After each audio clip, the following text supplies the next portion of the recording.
The wheel of time turns, and ages come and pass, leaving memories that become legend. In one podcast, called The Lorehounds by Some, a weekly recap with tons of analysis, two Wheel of Time superfans will lead you through a world of powerful magic, tricky prophecies, and cutthroat politics.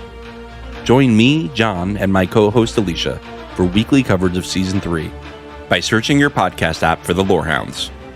Doviandi Sitova Seguin. It's time to roll the dice.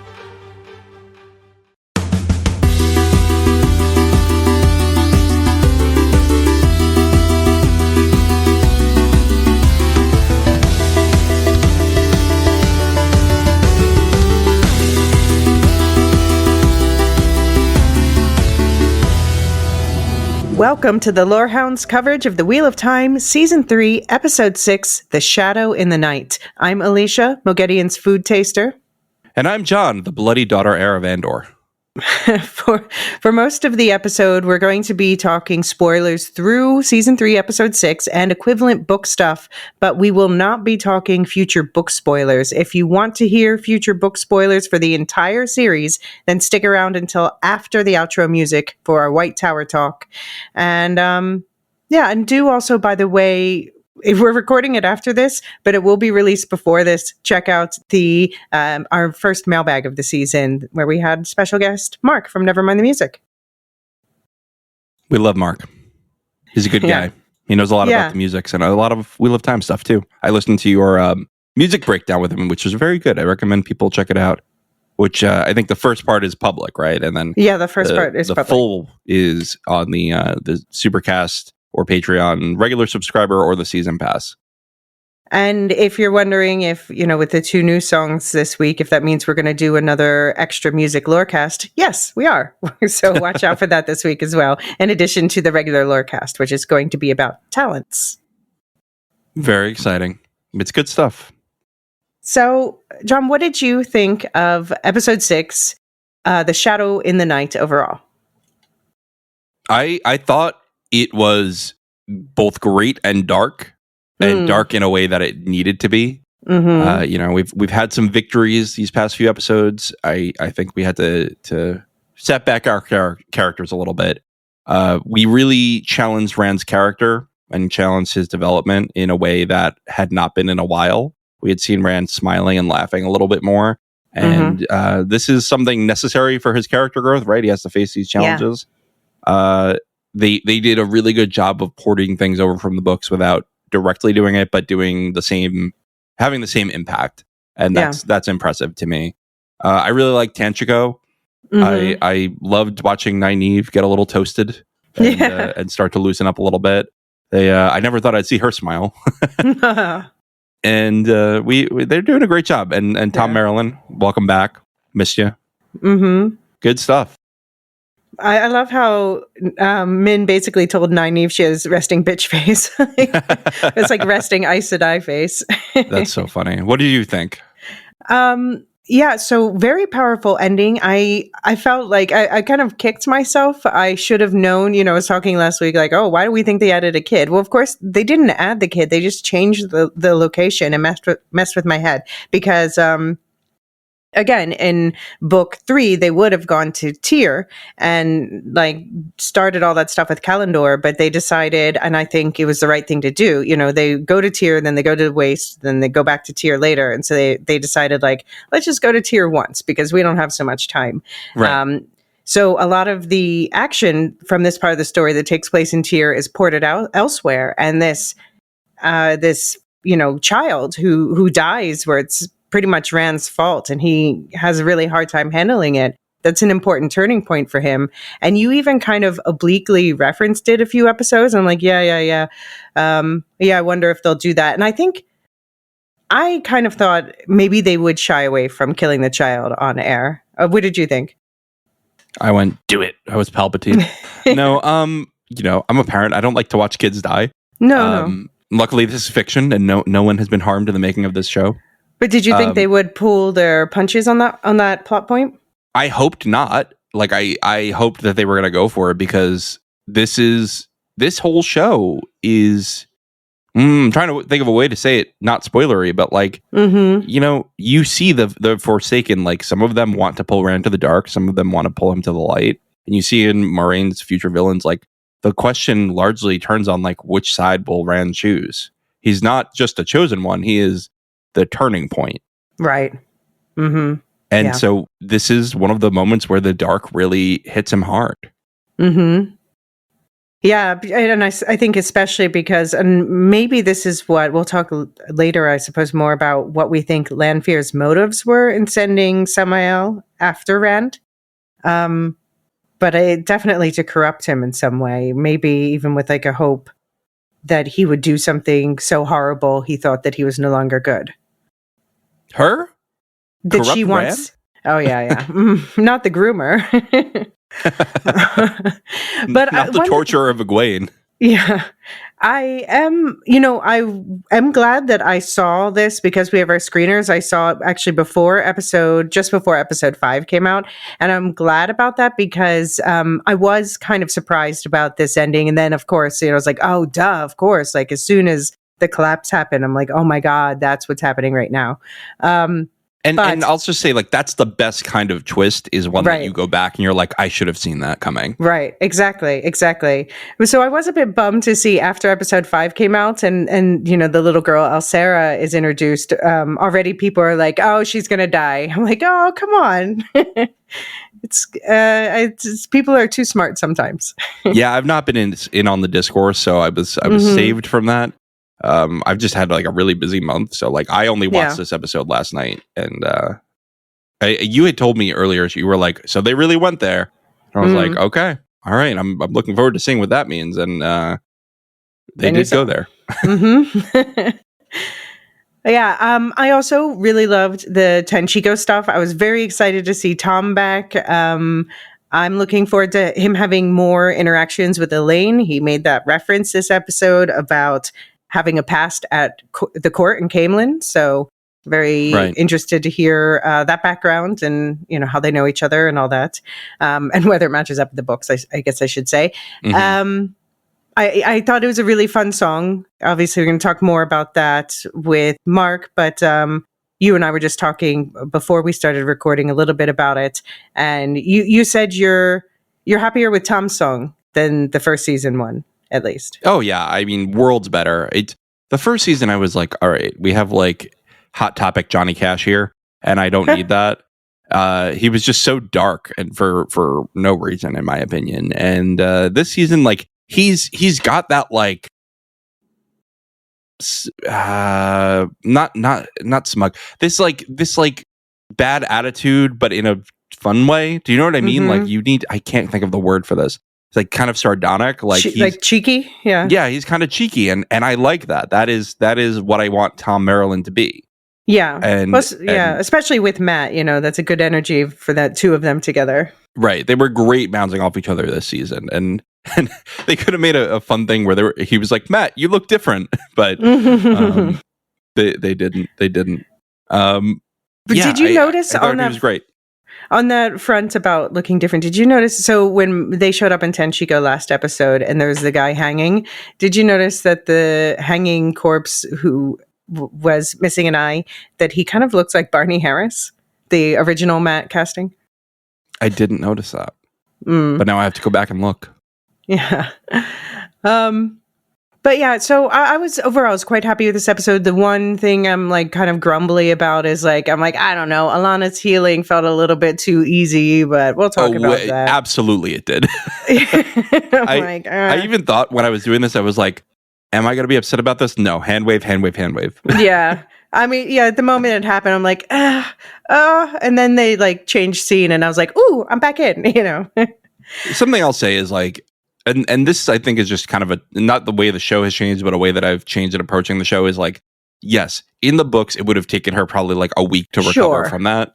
But nobody got time for that. We have 2 more episodes of this season after this. Like we don't exactly like you say, like we don't have time. Yeah. So I'm okay with them changing the rules a little bit where like healing is more of a miracle cure in this than it is in the books, so that we can get moving again and Alana can get back on her feet. And walk and be like, sorry to interrupt you making out. Let me heal you. That'll make it much more comfortable. Kind of out of character. She would have asked to join in. Yeah, that's true. Good call. We're the maidens. Yeah, but so I mean, that was just like my one little gripe this episode. I loved everything else, and they really sold me on Perrin and Fail this episode.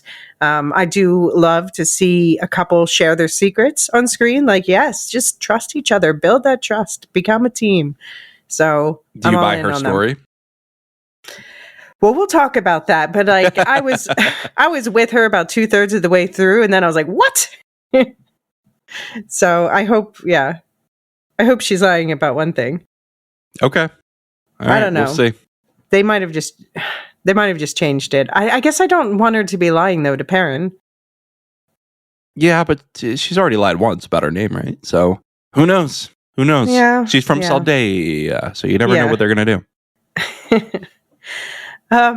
So before we get into the episode proper, I just want to shout out one piece of news. We're not going to really talk about it in depth right now. You and I talked about it a bit before we started recording, but just something that you may be hearing that may affect the show. And actually, maybe we'll have talked about this more in the feedback episode that comes out before this. But Jennifer Salke, she was basically like the head of programming at Amazon MGM, and she has exited her role there, gone into a producing role, reportedly by force. So that does cast a little bit of nervousness around projects she helped usher in, like The Wheel of Time, especially since there's a lot of clamping down on projects that have diverse global casts and lots of women.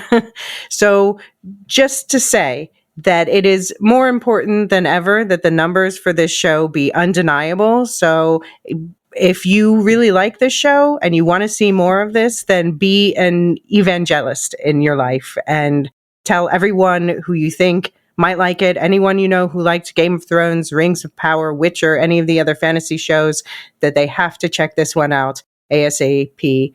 Because if they have the right numbers, and I know that the numbers are pretty decent, but if they have the right numbers, then it's really hard to say, let's not make more. Yeah, and I don't want to go into like the fact that streaming was like a fool's promise. Like this idea Right. that we could have all these random streamers charging $20 a month and the money will just keep rolling in and we could fund all these giant projects that cable would have never greenlit. Like, I don't want to go too deep into that, but I do think we're seeing a little bit of a financial collapse of the streaming industry too. Sure. Overall, like films and entertainment overall, it's there's troubling days right now. But one thing that especially helps is anyone who signs up for Amazon and then watches The Wheel of Time first, that kind of gets like bonus points from the powers that be, Sony and Amazon. I basically did that because I let my regular Prime expire for reasons. Yeah, exactly. And I signed up for Prime Video to watch Wheel of Time. Yeah. Oh, wait, what's the difference between regular Prime and Prime Video? Like Prime, the shipping, like the all-inclusive like shipping and everything. Oh, you have two different options? Yeah, you can just sign up for Prime Video. You don't have to sign up for Prime itself. Oh, okay. They're linked here, which, yeah. You get Prime Video with regular Prime here, but you can just sign up for Prime for Video, a cheaper price. Okay. Yeah. Okay, cool. All right. Well, shall we jump into the episode proper? I think we should.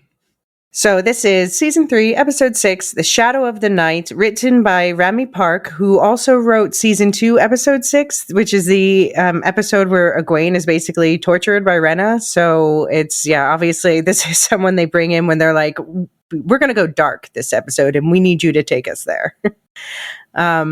She also wrote the Origins episodes, which again, you can find those. They are like less than 5 minute long little mini lore animated episodes that you can find under the extras tab for season 1.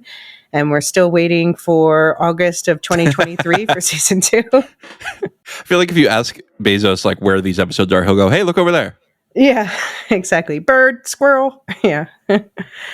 And the director was Marta Cunningham, who also directed the last episode. And this one was an hour and 8 minutes long. So nice lengthy episodes this season, at least. Yeah. I can't complain about that. As usual. Yeah. As usual, we'll be talking through one story arc at a time, and we'll be thus discussing scenes out of order out of the order in which they aired. Do you want to set us up for the cold open? Yeah, so Leandrin's dark origin. We begin with a look at Leandrin's life as a child bride in Tanchico 95 years ago. Locked in a basement, her abusive elderly husband threatens to kill her baby, Aludrin, and Leandrin discovers she has the ability to channel, protecting the boy. She and the baby escape, but are now alone on the street, dirty and destitute. She falls into despair until a kind-looking man stoops down to help her, offering to make all of her problems go away. And that is how Leandrin came to serve the Forsaken known as Ishmael. Are you doing a How I Met Your Mother thing there? And that, kids, is how I met your Forsaken. I mean, I guess I could have phrased it that way if I had thought of it. I feel like that show's more vivid in your head than mine, even though I did watch it and enjoyed it. I've watched it probably like every time I was like moving back to New York City or something, I would like rewatch that show because it's like just nice background watching. It's very problematic. I just want to say that off the back. I'm not without knowledge that it's problematic at times, but it's still like a comfort show for all the stupid running jokes. Yeah, I mean the cast is iconic, so yeah. Are you aware of the Josh Radnor song? Can we detour for a second? Wait, what's the Josh Radnor song? There's a song that somebody wrote that's like, and she told me I remind her of Ted Mosby. I said, honestly, I'm flattered. She said, don't be. I said, really? No, I'm flattered. Ted's annoying, but I like Josh Radnor. She said, who? I said, the actor. And this went viral on TikTok to the point where Josh Radnor found out about this, and he went to the guy's house who wrote it. They set it up, and he sat on his bed, and they sang it together for another TikTok. That's really funny. Oh man, now I have to look this up. Yeah, you gotta look it up.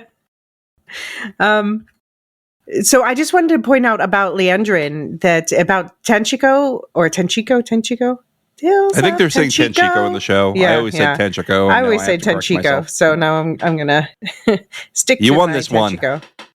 But so Kate Fleetwood, who plays Leandrin, she is from Liverpool, and so Liverpudlians are called Scousers. And she said, Tanchico reminds me of Liverpool, like this port city and other factors and stuff. She said, what if when Leandrin goes there, she slips back into her Scouse accent. And so that's why the people of Tanchico have Scouser accents. That's cool. Mm-hmm. They're from Liverpool. I'm really bad at impressions. So am I. I just do them anyway. No, you're way better than I am, actually. I don't think so. But yeah, so again, it's fun. It comes up later in the episode, but it was 95 years ago, and she's still alive and looking like she does because Aes Sedai, or channelers in general, age very slowly. It's sort of like they're drinking the super spice whenever they sip on the source. They're like, it must be her ghost. It's like, nah, dude. Nah, dude. That's just her. That's what she looks like at like, well, okay. So she was like 15 in the flashback. So that must make her like 110. Something like that. Yeah. Wow. Looking good. We need that skincare routine. And I'm also glad, I was really wondering about Ishmael appears in the back of the poster for this season with the glass columns. And so I was like, how can that be? He died last season and now we know. Flashbacks. We can always have them in flashbacks. We love a good flashback. Mm-hmm. Especially if it includes Ferris. Do you want to set up the first part of the thrills of Tanchico? Sure. Nynaeve, Elaine, Matt, and Min have two tasks. One, to find Leandrin and the rest of the Black Aja, and two, to find the other two pieces of the male Idom before they do. Are they saying Adom or Idom in the show? I always say Adom. I think in the audiobooks they say Idom, but I think the show's saying Adom, so I'm going to say Adom. To find the other two pieces of the male Adom before they do. They head to the night market so that they can mingle with the locals and try to get information. Elaine starts flirting with the locals in her best Tarabana accent. Matt joins the gamblers, flirting with the locals without bothering to put on a Tarabana accent. And Nynaeve and Min stake out a tavern, hoping Min will get some helpful visions around the people there. and then they all have a little fun in spite of themselves. Matt asks around to the traders about whether they've seen any jewelry, specifically a neck piece for men that matches the description of the Adam collar he's looking for. Then he hears through the crowd a familiar voice. It's the Gleeman Tom, last left for dead when he fought a Fade to protect Matt and Rand in Season 1. Tom thankfully quickly forgives Matt, and Matt catches him up on what's been going on with him and Rand since Tom saw them last. Tom says he doesn't want any part of their ta'veren drama until he hears they're looking for Leandrin. Leandrin is someone he would also like to find. Sorry, I was just thinking, like, he's like, I don't want to be involved, but I'll come, I guess. Yeah, it's the ta'verenness. You can't deny it. I actually think it was Elaine that made him stay, but... Well, I mean, in the end, but this conversation with Matt was happening before he saw Elaine. Yeah, but he was still saying, like, no. Leandrin, I still don't want to be involved. Mm-hmm. Anyway, Elaine at one point unveils her face and is recognized as the daughter heir of Andor. Tom, recognizing her himself from his previous time in the Camelin court, swoops in to try and rescue her. To prove that she is not, in fact, a princess, with Tom's help, she leads the crowd in a body rendition of the song The Hills of Tanchico. So, yeah, I love how because one of my favorite things about the books is how they just have this vast world of different cultures, Mm-hmm. And so I'm glad, of course, that they, got a multicultural cast from all over the world for that, but also just the way that they've been able to find locations and have the production designers and costume designers and everything that make these worlds come to life and feel real and unique. And Tanchico is a great example of that. Yeah, they did a really great job with this. It feels like a different place than we've been. Mm-hmm. That's nice. Yeah. Yeah. And again, this was filmed in South Africa, the Tanchico stuff. Nice. They, as usual, like, they haven't gone as deep in some aspects of the lore, but they've expanded other aspects of the lore. Like, they invented new veil lore. Like, the whole thing, I was a little bit confused when they came in and told Nynaeve, the number of beads tell your price. And Nynaeve's like, oop, I'll take this little veil. But then Matt's like, I'll rock the one with all the beads. Dude, did you get his other joke, though? What? He was like, flattering yourself, basically, like you're pricing yourself too high. Oh, yeah. I was like, damn, Matt. Cold. Ice cold. But then, yeah, not for him, though. Right. And I like, so that there's that saying that Elaine, she's trying to prove that, I guess she's studied the Tarabonner accent, because what else did she do when she was hanging out alone in the palace? Right. And so when she's flirting with that guy in the episode, she says, the best secret to reveal is the face behind a lady's veil, which is straight from the book. And he responds, the most deadly is that of an illuminator spark. So they're teasing me with the illuminators, but do you want to explain from non-book readers what illuminators are? They make booms. They make fireworks. Yeah. They make pretty booms go big, boom. Yeah. And it's like a very secret society. Like, they will not tell you how they do it. If you are an illuminator, you can't leave. It's a whole thing. Yeah. It's very hard to get in. Yeah. And there's an illuminator character named Eludra, who I'm losing faith in seeing, especially Leandrin's son's name's Eludren. I'm like, you better not have. I would rather they not name any character anything like that than tease me with a completely different character that has nothing in common other than being from Tanchico with that name. You know that they were snickering, saying Alicia's going to be so mad about this. It was specific and it was hurtful. No, we'll see. I'm still in clown mode. I'm like, well, maybe she'll meet someone named Eludra and say, reminds me of my son. Anyway, maybe not. I'm not going to say you're delusional, but you can suggest it. Yeah. Why do you think Elaine removed her veil? And related to that, would people in Tanchico really recognize her? Like, I suppose there's paintings of her in places, but I'm not sure the average person on the street in Spain recognizes the Princess of Denmark or of Sweden, I should say, or something. Especially prior to the advent of the photograph, right? And worldwide news.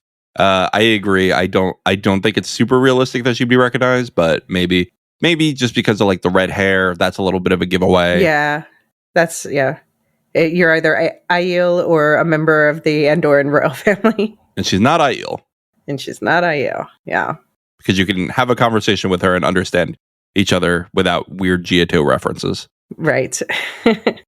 Without them randomly getting mad at you for asking a question. We'll talk about it later, but I liked, Rand getting you did well enough. Yeah. That was highest praise coming from Amanda. I know. But it was nice in this part to see Nynaeve and Min together. I love how they're like mixing and matching the pairings, so it really starts to feel like they're pulling together as a group, and it's not like Min's just Matt's friend. Right. Yeah. And this is already a group that wasn't really quite the Tanchico group, and I'm glad that they're giving us these you're surprising and delighting book readers. Yeah, I think they're mixing it kind of with some stuff that took place in Ebu Dar, I guess. Yeah. Yeah. But yeah, I squeed when I recognized Tom's voice through the crowd. As soon as Matt perked up, I was like, oh, I hear it too, Matt. With you, buddy. I didn't ask, are you happy with his new patchy cloak? Yes, I am much happier with it. Again, he was Hot Topic Johnny Cash in season 1, and I was not pleased.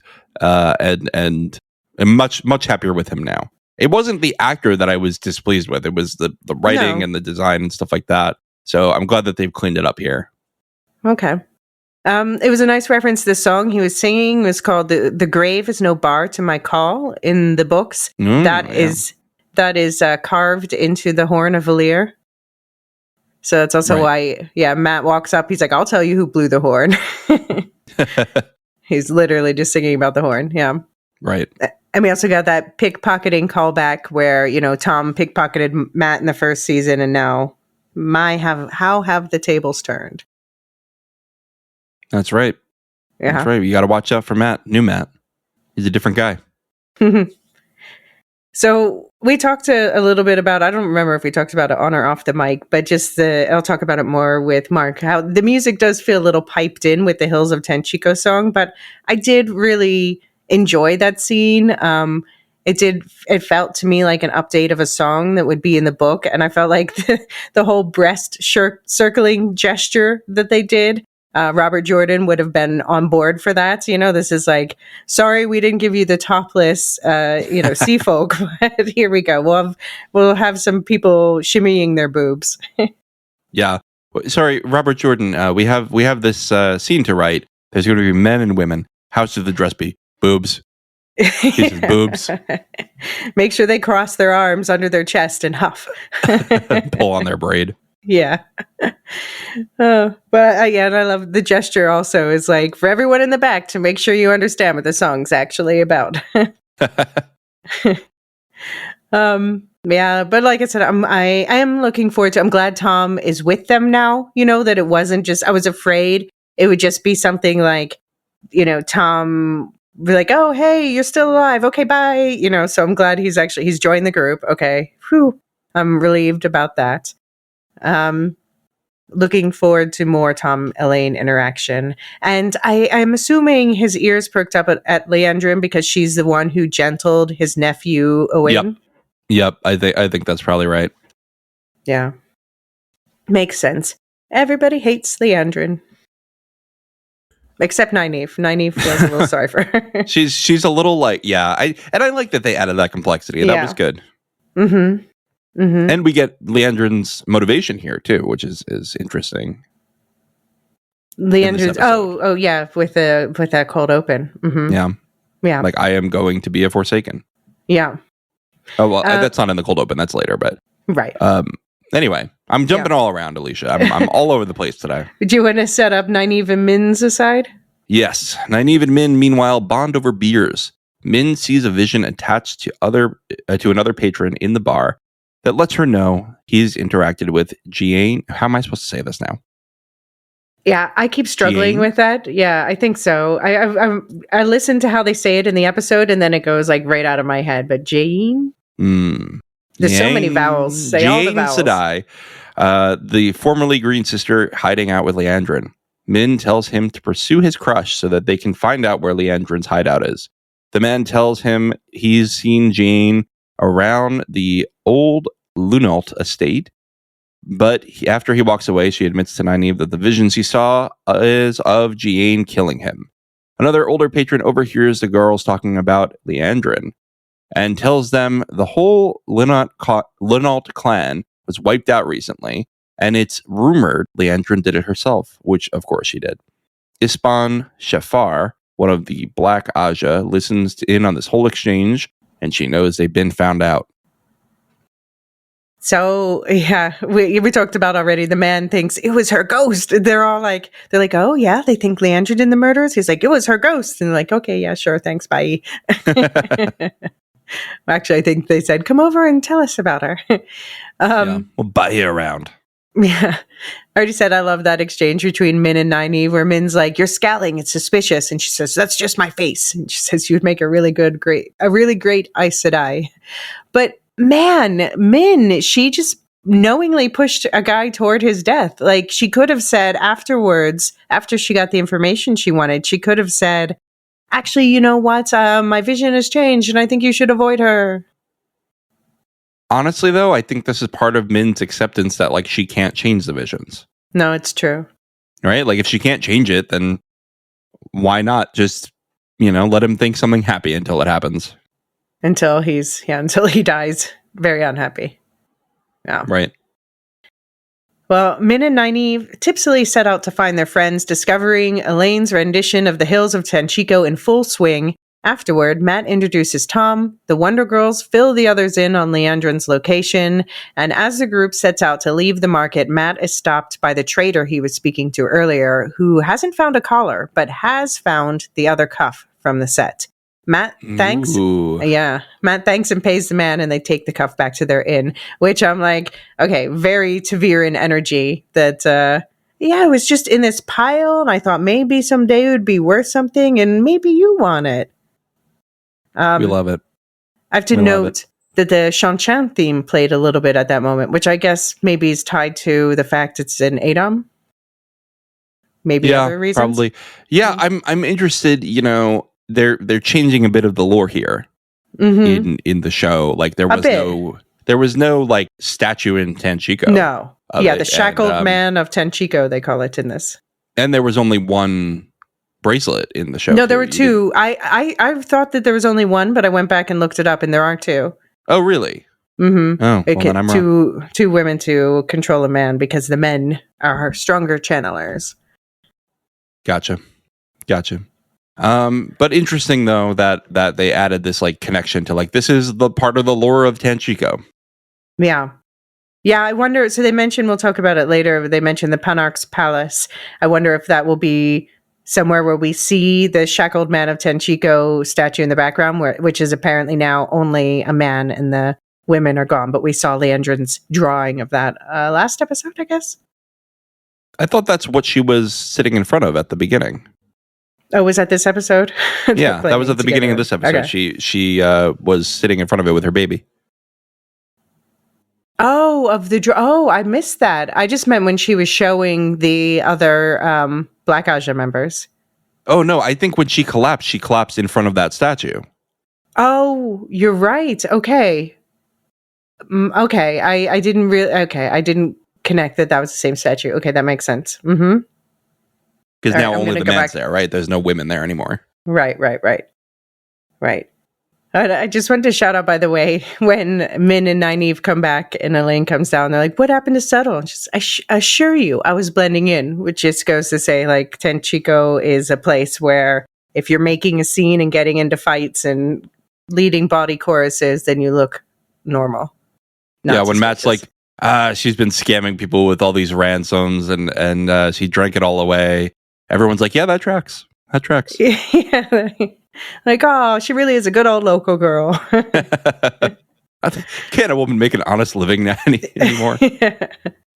Yeah, when Tom said that, by the way. Yeah. Oh, yeah. Shall we take a quick break here and then come back and talk about what the Forsaken are up to?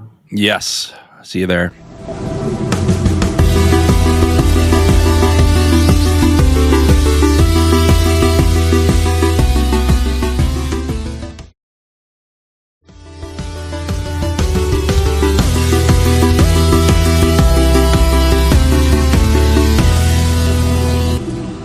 And we're back.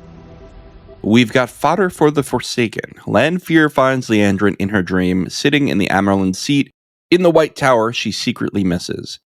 With Ishmael now gone, Lanfear moves to take ownership of Liandrin's oath to the Shadow before Ravin can swoop in to sway her to his interests instead. As Lanfear suspects, he has done with the other members of Liandrin's Black Aja hideout. Lanfear demands that Liandrin find, interrogate, and kill Ravin's mole. When Lanfear says he will have chosen someone who thinks they're clever, Liandrin knows it's former Brown Aja sister Naomi. And she carries out Lanfear's orders, but not before questioning her about her rudimentary compulsion skills and information about their search that she may have been withholding from Liandrin. Naomi tells Liandrin that the collar is in the Paddock's palace before Liandrin tells her that she intends to be one of the chosen herself and kills her. Ispan arrives to witness the final exchange and the murder of her ally, as both she and Naomi were working for Ravin. Can I also say, like, did you notice that they're all calling the Forsaken and not the Chosen? Well, in this exchange, they called them the Chosen. Oh, they did say Chosen this one? Mm-hmm. There's been a bunch of Black Aja saying Forsaken. That's what's been confusing me. I mean, you've got to imagine for the Black Aja, like, that's what they're used to. They can't go around, like, what if they it's better for them to accidentally call them the Forsaken when they're in Black Aja land than to accidentally call them the Chosen when they're not in Black Aja land. Yeah, that's fair. All right, I buy it. You've convinced me. I do like how Lanfear calls Liandrin out. Like, it's hard to feign obedience from the Amerlin seat. Yeah. And also we get an explanation. Liandrin says to Lanfear, I did what you asked. I stayed in the tower as long as I could. So this explains why she went back to the tower and hung around there until, she was called out, rather than just running after, handing over the girls in foam. Yeah, and this is new too, because she leaves as soon as she finds out that, the Wonder Girls are coming back in the books. Right, exactly. And here she seems surprised. She didn't seem to expect them to come back. Right. And we find out that all of the Black Aja in the White Tower was loyal to Ishmael, but now he's gone as of the last season finale. So now the remaining Forsaken are trying to snatch them up, Lanfear and Ravin at least, because we've already talked about how Ravin just likes to make friends with everybody, quote unquote friends. He's the best buddy of everybody. Yeah, until he wants to kill you, which is always. Right. It's tough. Yeah. It's tough it's tough making friends when you're so murderous. Mm-hmm. And it's cool to see Lanfear as a dreamwalker, because we're seeing also like what Egwene's potential might be in Teleron Riyadh, which I'm just going to start calling Tar because it's easier. Yeah. Yeah. And Lanfear is pretty terrifying, especially in the dream. You're like, oh, I don't know what to do, what you know how to do. Yeah, exactly. And this is something that's called a talent. Like, other people can enter Tar, but she has a talent that we've been told Egwene also has, but Egwene hasn't developed it yet. Lanfear's been working on hers for like 3,000 years. Her talent is this dreamwalking. So that's something we're going to be talking about in more depth in this week's Lorecast. Like, what are these talents? What are the options on the table? What advantages do they give you, et cetera, et cetera. Yeah. Right. No, it's a good thing to go through, because there's a lot of these random things where they're like, you are a XYZ. Yeah. Yeah. Another talent that we see being used in various different ways increasingly this season is compulsion, which is a big one. And we now know Liandrin is trying to learn compulsion. Looks like, I mean, I guess we just saw her do the weave, and the weave looked good, but we didn't see her actually do any compulsion on Naomi. She just killed her. So, right. But what do you think? Liandrin was asking Naomi about, if there's more specific weaves to just remove certain memories. What do you think she wants to forget? Her son or something else? Or is it for someone else? Yeah, it might be her son. Like, I think she sees that as a weakness, is this grief and this connection. So maybe she wants to be able to just erase that one memory. Yeah. I don't know. Yeah, I could buy that. Yeah. And I'm sure you and I both did Leo pointing meme when we heard the term Panox Palace. Yeah, we're going. We're going, I think. Yeah. It's got to be a finale location, right? Yeah, I hope so. I think that'd be fun. Yeah, they've definitely set up like all roads point to Panox Palace right now. Right. And just since you brought it up also, you said, the Chosen versus the Forsaken. So the Chosen is what the Forsaken call themselves. The Forsaken is what most people in the Westlands call them. And the Aiel call them the Shadow Souled. And, we might hear other names from other groups for them as well. Mm. All right. So the star of this episode was one particular Forsaken. Do you want to set up what she's been up to? Sure. It's in Mogideon's web. Meanwhile, Mogideon pretends to be a servant of the Black Aja household, tearing their undergarments and spitting in their food with relish every chance he gets. She overhears the Black sisters discussing their hunt for a collar and an armband that match the armband Naomi stole from the 13th depository. These items, as demonstrated by the ancient Tanchico statue now in ruins, work like the Shanshin Adams. My God, there's so many proper nouns here. I know. Used to control channelers. Only this set is for two women to control a male channeler. They plan to find it and use it to capture the Dragon Reborn. So, what did you think of Mogideon's behavior in general this episode? Hilarious. Absolutely. Like, man, those first of all, her hairdo continues to like make me chuckle. Like, it's just so like polite almost. And her demeanor being so like, oh, that's great, thank you. Like, to everybody, this like fake politeness is so amazing. There's just so much good subtle comedy in this. Oh my gosh, when she like chews up that food and spits it back into like the bread bowl. Oh my God. She's funny. Yeah, she's such a menace. Yeah. And I have to wonder though, she's like hovering around the Black Aja. She must be compelling them not to notice how clearly interested she is in their conversations. Yeah, I think that's one of her, maybe compulsion or maybe just like she's very good at blending in. Yeah. Being like a gray man, because that's what the gray men in the show version, she's the creator of the gray men, and what they do is blend into the shadows. So you don't see them, you don't notice them until it's too late.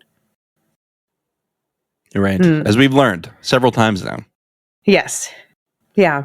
So the whole male Adam thing, which again, the Adam, that's what Egwene was fitted with when she was collared by the Shanshan last season. So this is a male version, and that is a thing from the books. There's a male version, and it's a plot point similar to what we're seeing now.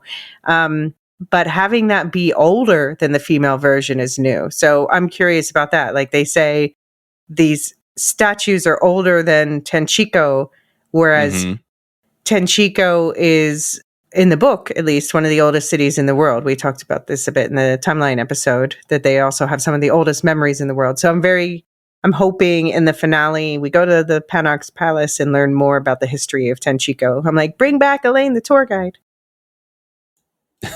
Elaine the tour guide, yeah. They need it because Matt is he's just fumbling into things. Yeah. Although he's the only one who found something so far. Yeah. No, his Taviran-ness at least found it. But well, and he found Tom. So two things. He's doing well here. He's collecting everything. Yeah. He's not the one who lost it. So. Yeah, exactly.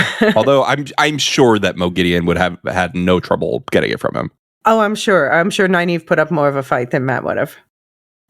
Right. Yeah, she was impressed with her. Well, let's get there, I guess. Yeah. Okay. Do you want to start? Before we get to that, there's... Yeah. Mogideon finds Ispan waiting in the world of dreams to meet with Robin and share all the juicy intel she's collected through her spying this episode. Mogideon tortures Ispan until she tells her everything instead. Liandrin wants to become a Forsaken, and 2 of the 5 the Dark One is hunting are in Tanchico. And then Mogideon kills her anyway, which kills Ispan in the waking world as well. So yeah, 2 of the 5, that means obviously Matt and Nynaeve, because, and the other 3 would be Ran, Perrin, and Egwene. So these are the 5 from the 2 rivers. And I'm a little confused about how, are they having I guess they did talk about being like Dana in the first season talked about being visited in her dreams by the Dark One. But in the books, at least, and it's kind of implied in the TV show, that was Ishamael pretending to be the Dark One. So is it Ishamael who passed out these instructions and then died? Because they knew one of them was a dragon, and now it's known which one is the dragon, but they're still looking for all 5, although they are all important. Yeah, I think they've come to the realization that they need to take out all these people. They all have a part to play in the light side. Yeah. Yeah, you and I know from the books that there are ways that the Dark One can make his wishes known, or its wishes. I don't know if the Dark One is even gendered. They usually use male pronouns, but it's not like it's an otherworldly being, right? Yeah. Right. Yeah, it's what we saw through that boar in episode 4. Right. Wah, wah, wah, wah. Yeah. Yeah. So I don't know. I don't think we can say much more about like how the Dark One communicates at this point. Yeah, he communicates in dubstep. You said in dubstep? Yeah. Oh my god. Wah, wah, wah. Drop the bass. I used to listen to dubstep so much when it came out. I mean, it was cool then. It was a lot of fun. And I had a girlfriend who really liked folk music, and I wasn't into folk music yet, even though that ended up being like one of my main things. She was like, "How can you like this noise and not my music?" And I was like, "I'm just chilling with my dubstep. I don't know what to tell you." I mean, yeah, dubstep is obviously. I was in my 20s, so dubstep was but I was in my 20s, and basically when we went to clubs, it was either indie rock or dubstep. Yeah, that sounds like the 2010s. Yeah. So just to check in on the Black Aja hideout, since we lost a couple members today, may they rest in the shadow. So we still have, of course, Leandrin Garale, formerly Red, who is the ringleader. We lost Naomi of the Brown, who betrayed Varen and wiped Adelaus's mind. She's the only one of this crew that is a new name for the show who wasn't in the books. So this is why I did find it funny later when Moghedien went in and she's like asking Elaine all these questions, and Elaine starts reciting their names, and she's saying, we know all the first and last names of the others because they're book characters. Naomi, we never learned her last name. And so she's like, Ispan Shefar, Gian Kada, Naomi. And then Moghedien shuts her up just then, so we still never hear Naomi's last name. I feel like the showrunners are like, we just can't think of another one. There's too many names in this. We don't want to throw out more at you, so that's enough. Anyway, so yeah, Leandrin killed Naomi, so R.I.P. Naomi. And then we had Ispan Shefar, the blue sister, who was spying throughout this episode. She, in the books at least, is also from Tarabon, like Leandrin. But yeah, so she's also known for wearing her hair in braids. That's the whole thing in the book. People from Tarabon wear their hair in braids. But yeah, this time Moghedien killed her. And oh my gosh, that was a brutal kill, but especially Moghedien's face and the like glee on it while she did it. I think they've done a really good job in the show, and I think there are a few things that I think the show has improved on the books with just because of lack of time. But one thing they have really done well in the show compared to the books is make the Forsaken separately and distinctly scary. They've given them all more personality than they had in the books. I mean, Moghedien was always my favorite Forsaken from the books, but here, yeah, she's just completely unhinged, and I love it. Yeah. So that leaves 2 more Black Aja members along with Leandrin in this hideout together, and that's the green one, Gian Kada, who's the one they keep referring to in this episode as having the white streak in her hair, and she's also the one who enjoyed her warders dying in episode 1. She, by the way, happens to be Domani, like Lyanna. And that, she's from Aradoman, the country. And the last one is Chesmal Emery, who formerly of the Yellow Aja, who's from Gelden, like Logain. And so just those are the 3 are still around. Leandrin, Jean, and Chesmal. Wow, so we're dwindling numbers here. Dwindling numbers, although they know there must still be one in the tower. Right. And it's not Elida. It's not a lie to. That's true. I know people were thrown off by that because they're like, wait, can you use the weapon as a power? I'm like, yes, if it's a dark friend. Yes. The oaths specifically say that if it's a dark friend, you can attack. Right. Yeah. All right. Do you want to set up the Mogedian's last stringing of her web? The best part, I would say. Yeah. Mogideon then goes to visit Nynaeve and Elaine in their room. She places them under total compulsion, making them eager to please her in any way they can. They tell her they're too accepted alone, without any full Aes Sedai. They tell her about the bracelet they've acquired, and they bring it to her. Nynaeve fights her compulsion, clinging to it, but Mogideon is ultimately stronger, and she takes the bracelet. She promises to come back and see them again, and leaves the Wonder Girls with a headache, but no memory of what just happened, or how they lost the bracelet, but also with a deep scratch on Nynaeve's face. I just think the whole way that they blocked and acted this scene was perfect with the, from the moment she does the compulsion and they both in this coordinated movement fold their hands in their laps at the same time. Yeah. And I love when they, I don't remember what they didn't know, but they didn't have the answer to a question. They were like, oh, we don't know, but we tell you if we did. Like they were so eager. Yeah. Like where Rand is or something like that. Yeah. Something like that. And we learned in this that Ravin is the one who asked Mogideon to send Grey Men after Elaine. So that's why she was targeting them, which, I mean, shouldn't, like, Ravin's a Forsaken. It's expected behavior. But I'm like, but after that heart to heart you had in episode 2? Like, he even tricks me. He is tricksy, and he's like, she's a problem. And you can see it almost seems like Ravin and Mogideon have something romantic going on, but very, very much in a, I don't know, I don't want to say even transactional, but definitely like not something steady. And she says, I like it when he doesn't get what he wants. That sounds healthy. Oh yeah. The Forsaken are known for their mental health. Yeah. But who is known, I hope the Nynaeve stands cheered when Nynaeve resisted. Yeah, I started the series being so pissed at Nynaeve, like in the books when I started reading the books. And I think most people do, because she's very frustrating at the beginning of the books.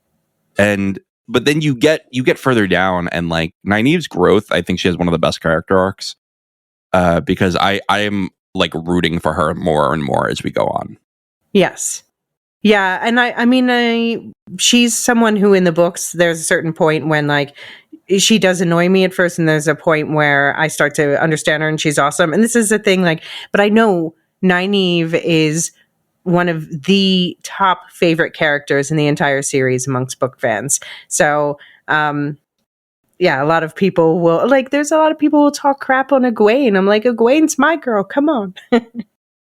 I think they both have, and this is something that Robert Jordan does so well. This is, I think, the hallmark of the Wheel of Time is just that, like, it's not just like you have a group of powerful friends coming together. You have these people with different strengths and weaknesses that all like compensate for each other, and they're all good at different things, and they feel so unique. And Egwene and Nynaeve have always felt so distinct for me. And it's interesting, we'll talk about this more in our Talents Lorecast, but just the fact that in this show, in the books, a channeler can sense the relative power of another channeler of the same gender. In this show, they've only shown that in very specific certain cases, to the point where I wonder if it's considered a talent in the show. But if it is considered a talent, Mogideon has that talent, because she makes the comment here like, ooh, you're both strong, especially you, Nynaeve. So I think this is when she starts to mark Nynaeve, the fact that Nynaeve is clearly so strong in the power, and especially the fact that Nynaeve resists her compulsion. This is, Mogideon now has a special target on Nynaeve's back, I think. And what does she want to use her for? That's the question. Like, recruit her? Yeah, maybe. I mean, so my question, she left the scratch on Nynaeve's face, which is, she's erased the memory of her being there, although she let them remember she came to the door and then she was looking somewhere else. So then I'm like, okay, are they going to recognize her face next time they see her, even, not under compulsion, because she did let them remember coming to the door. But then, of course, they not only remember her coming to the door, but after that incident, they had headaches, and Nynaeve has a massive scratch on her face. So it's like she wants them in a way to remember her. I think she wants them to feel fear too, is like what happened to us. Mm-hmm. Yeah. Yeah, and now the bracelet's gone. Right, but I think that's part of Gideon's like motivation is just to feel she likes to see other people afraid of her. Yes. Yeah, just a sort of a terror that they can't pinpoint. Right, which makes her a terrifying villain, and that's why she's such a good character. Yeah, yeah. Yeah, I did like that she outright asked Nynaeve while she was under compulsion, "Why did you block yourself?" And she said, "I'm afraid of it, my power." And then Moghedien responds, "In my time, we would have beaten that out of you." Do you think she means in the Age of Legends? Or do you think she means like in or after the War of Power, they would have beaten that out of someone? I think she means the Age of Legends. I think that they were very like, oh, you're going to block yourself? Bye. I mean, but she's saying beat, like that they would beat someone down until they broke. Right. Yeah. I mean, we questioned, did the Age of Legends have a darker lemons? Yeah, it's a legendary age. It's just all lemon meringue. I wouldn't complain. No, I mean honestly, that would be a dessert in the Age of Legends. But did it have a darker undercurrent than the stories tell, you know? In the stories, it's like this magical past where everything was glorious and utopia, but is that ever really reality? Yeah, and like we had these trees that were literally like basically drugging people to feel euphoria, right? Like, so were people just feeling that? It's like, it's very like Ready Player One, right? Like everyone's just in this amazing video game, but they're living in like crazy poverty. Yeah, I mean, at least I guess at that time in the Age of Legends, there was plentiful food because they would just do the crop singing and then harvesting and, you know, rinse and repeat. Always enough food. Yeah. All right, shall we switch gears to the Two Rivers? Yeah, let's do it. The Two Rivers medicine. Picking up after the confrontation with the White Cloaks last week, Perrin has returned to town with a bad stab wound, but the only Aes Sedai on site, Alanna, is even more gravely injured, so magical healing is currently not an option. However, now that it has been revealed that Mat's younger sisters can channel both, it turns out, Alanna guides them to open themselves to the source, and she links with them using their power and her healing knowledge to heal herself. So yeah, they left that reminder, Aes Sedai can only heal others, not themselves, but I love how even when they're like, Alana's dying, I'm like, Alana's not dying. But still, Maxim says to her, like, you know it's bad, because he's like, Alanna, here, look, they want to thank you. You love getting thanked. That made me laugh. Yeah, that was good. Yeah, but I was like, they've given you too much screen time. You're not getting killed. Yeah, I mean, I don't know. Sometimes I worry if they give someone a lot of screen time, that means that they are setting them up to die. Nah, not in the show. I don't think so. Okay. Well, yeah, I mean, I had a problem. So I watched this and then I talked with a friend who had not seen this and I could not tell about this episode, but who had, seen episode 5 and was theorizing about how Alanna would be healed. And he said, oh, she'll link with, he thought it would be one of the sisters because, surprise, apparently they both can channel. That's a slight change from the books, but not a big deal. And yeah, it said, okay, so she'll link with the sister and heal herself. And so just knowing that someone predicted that made me feel a little bit better about it. But yeah, we talked about it. Hand wave, fine. Yeah, I mean, like, again, I don't need Alanna to be out of commission for the next 7 episodes. Like, totally fine. Yeah, and this also just shows that, so apparently both of Mat's sisters can channel. In the books, it's just Bode, the older one, and then the younger sister, Eldrin, is just kind of left behind, and you don't hear much from her anymore. But I guess it makes sense. Why not just, like, have them both together throughout whatever happens next in their stories? Right, and I think in the books we find that out because she, like, shows up at the tower, and Mat's there, and he's like, what the fuck is this? Yeah, because Alanna and Viren had gone to the Two Rivers recruiting, similar to now, but of course, Viren's not with her. They've taken that from the books is the reason for being there. Yeah. Yeah, and it seems now Alana and Maxim, they just needed a near-death experience to get over their shit, and hopefully they are stronger than ever going into whatever happens next in the Two Rivers, because it's not looking good. We had a traumatic experience together, and all our problems are gone. That's how TV works. Mm-hmm. Do you want to set up what's going on with Perrin? Yes. In the meantime, Perrin lays low at the wine spring inn to recover, and Fail keeps him company. Fail tells him that she joined the hunt for the horn to escape her military family after her mother revealed herself to be a dark friend, and asks Fail to join the shadow. Fail's brother died defying her. Perrin, in turn, tells her everything. He accidentally killed his wife in battle. He's discovered he's a wolf brother. He is friends with the Dragon Reborn, and Matt already found and blew the Horn of Valir. With all their darkest personal secrets off their chests, Fail and Perrin begin making out until a freshly healed Alana interrupts them to ask if Perrin would like to be healed as well. Which, I was saying, so I was listening to Fael's story, and I'm like, yep, Saldea, yep, military family, parents are generals, Wait, what? Your mother is a dark friend? So what you do said that like her sister was a witch, bro. And by the way, Fael's an only child in the books too. So do you think we're going to meet her parents? And what did you think about this whole exchange and her story? I think she's lying. I think she's lying. Yeah. Why do you think she's lying? I mean, because I want her to be lying. Yeah, okay. Why do you think she would lie? What would be her motivation, is what I meant. I think she's someone who keeps everything guarded if she can. And she's letting Perrin in a little bit, but not all the way yet. Okay. Which is unfair, because he straight up told her like everything. He was like, let me start with my deepest secret, and then we'll work back from there. Which, first of all, I'm a murderer. Second, how are you? I did enjoy when she's like, you let me go on and on about the horn. He just like interrupts her with a kiss. And I'm like, all right, fine. Yeah. Very TV hand wavy, fine.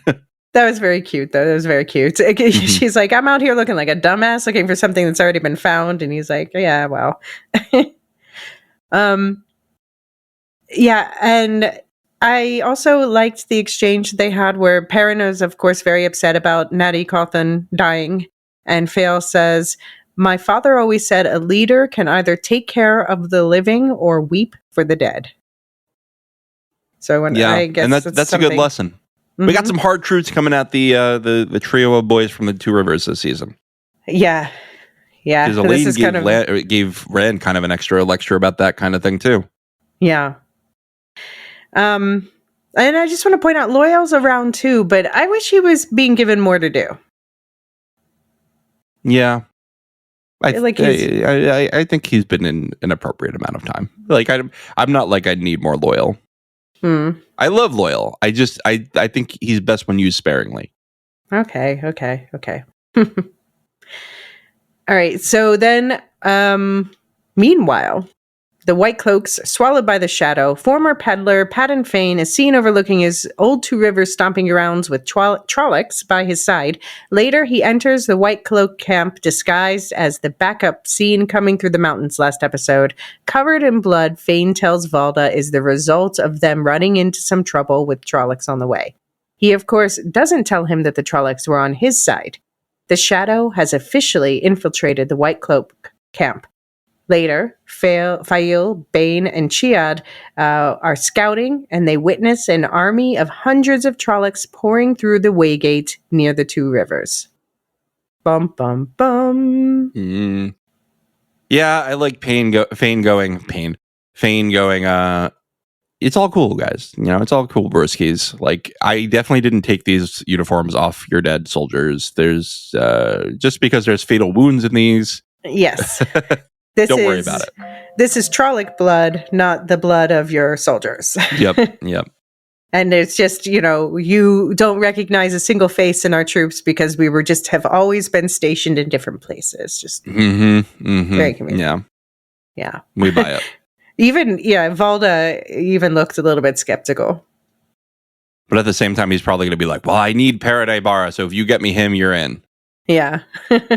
And Fane's like, done deal. Let's do it. Handshake emoji.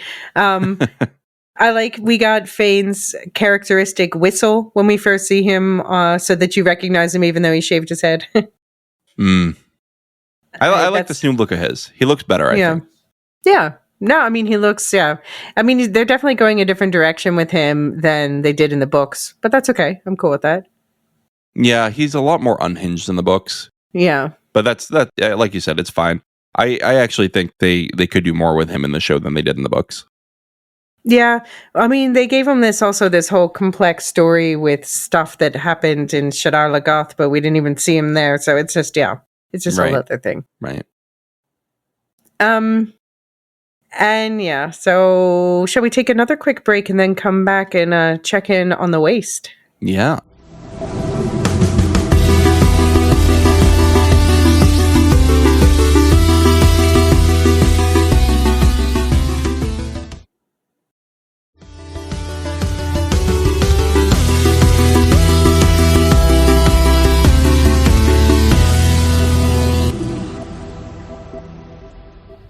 Take it away. Dangerous Dreams. I like your titles, Elysia. They're very nice. Thank you very much. Egwene confesses to the Wise Ones that she's been exploring Teleron Riod, or Tar for simplicity, on her own, and tells them about her confrontations with Lanfear. They are disappointed to learn that Egwene has been lying to them by omission, letting them believe she is a full Aes Sedai. They tell her she is trying to do too much too quickly, but continue to help her in her training. She needs to strengthen her mental abilities, as the strongest, clearest imagination wins in Tar. They tell her to avoid the experienced and skilled Lanfear in Tar itself, but draw her instead into her own dreams, where Egwene has the most power. But Lanfear manages to pull Egwene into Tar for another confrontation. Egwene points out that Rand would be very unhappy with Lanfear if he knew she was tormenting Egwene in her sleep. And Lanfear lies and says he already knows. He knows everything. Before Egwene is saved once again by the drop of a pin that wakes her. Egwene continues training more determined than ever. Meanwhile, Lanfear finds Moraine, who has been hiding from her, in her own dream. Lanfear notices that Moraine is afraid of her after her trip through the rings of Rodion, and chides Moraine for not keeping Egwene away from Rand well enough. She tells her she's sending Rand a little surprise and to let him handle it. So yeah, Moraine, of course, saw Lanfear killing her over and over in the rings, so that would explain her being a bit cagey. But I have to say, there are definitely book fans who are not happy to see Moraine working so consciously with Lanfear. What do you think? I'm kind of with them. I think I kind of bought it the first time when she's like, "Oh, let me just scare them." Mm-hmm. But this ongoing relationship, I think, is not really in her character. Yeah, because how much can you work with the dark without becoming one of the dark friends? And I don't think very much.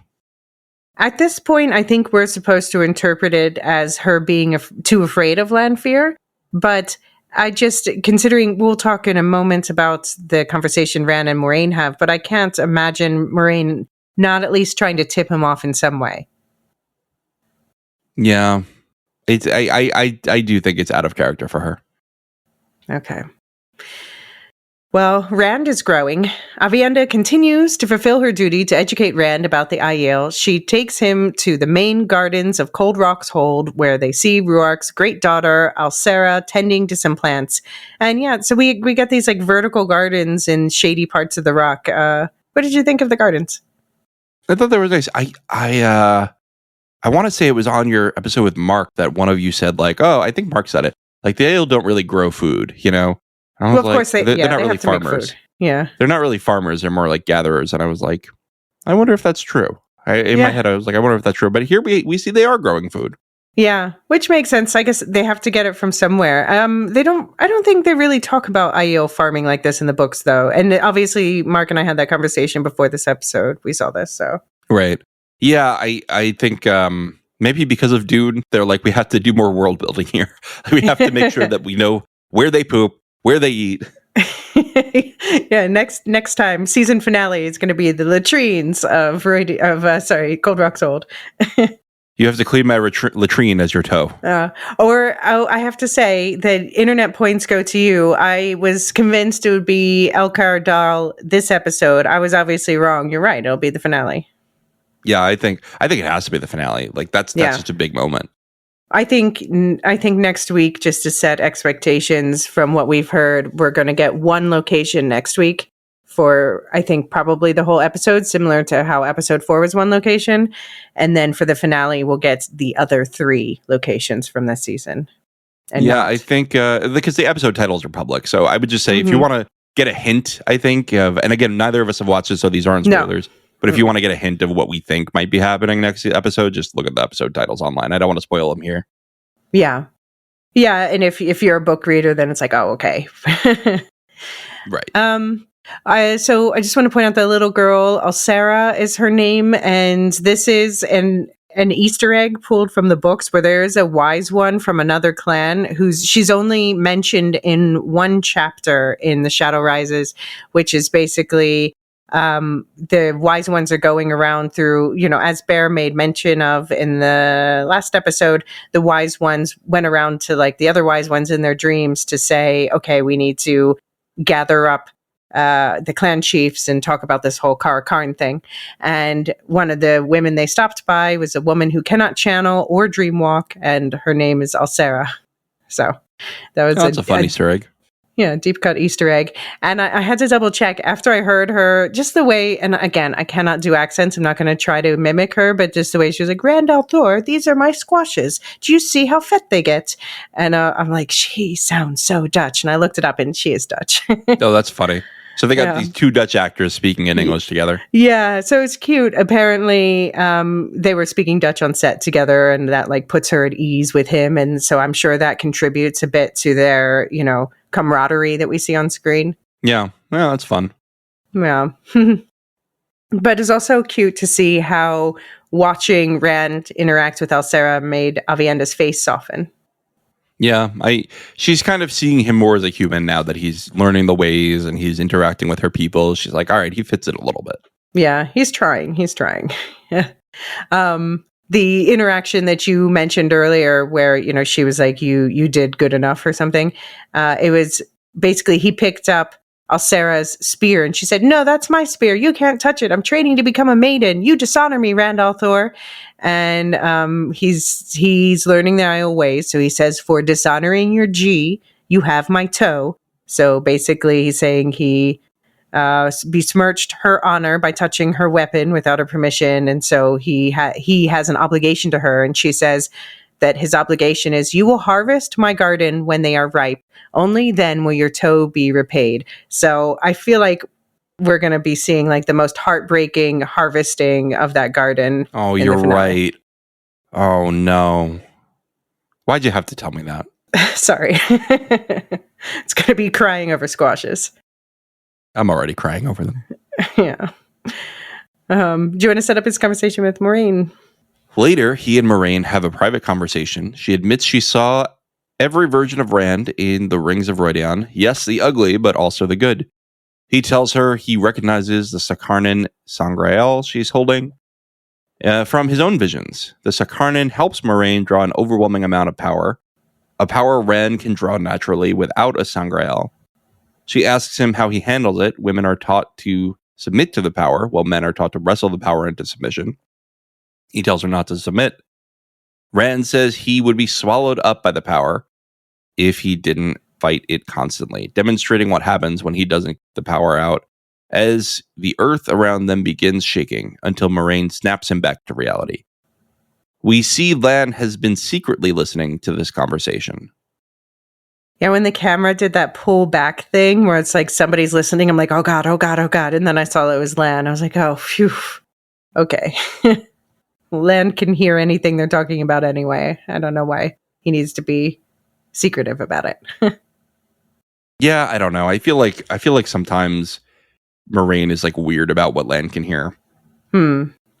Yeah, but it's good that Lan stays tuned in for both of their sakes, because he's, out of the 3 of them, he's definitely the most level-headed. Yeah, definitely. Although he can be kind of a whiny baby. I'm going to be honest. Like he might be one of the whiniest people on the show. How so?